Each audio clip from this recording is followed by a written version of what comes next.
Okay, today I'm going to be showing you guys how to silence your LaserX gun without having to damage the outsides at all, like a lot of the other videos tell you to do, which is completely unnecessary. So this is the silenced one that I already silenced.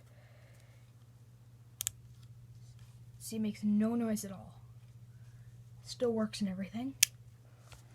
This is the one I haven't silenced yet, which sounds like this.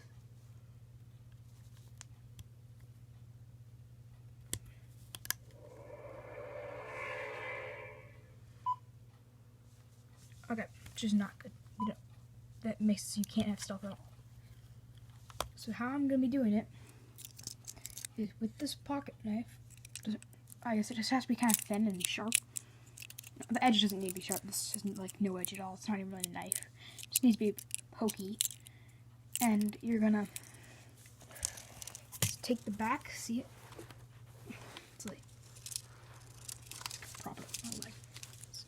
So the back has a grid on it. There's some clear tape from before to an effort to silence it, which did not work. So yeah, opening a pocket knife is kind of hard while holding my phone.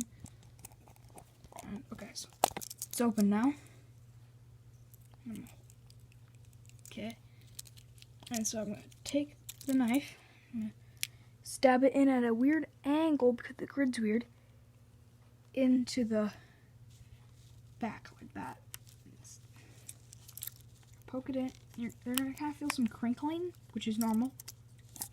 And then you just kind of poke it a bit, and then test it to see if it's silent. So.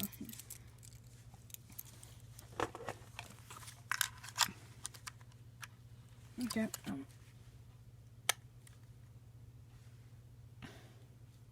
It's silent. It's good. It still works and everything, so I'll show you.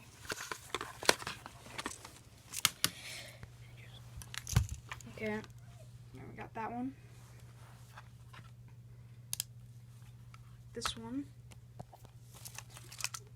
Reload it. See, it's damaging the thing, but don't make any noise, which is good. So yeah, that's it. How to silence your LaserX gun without damaging the externals. Yeah. Well, yeah.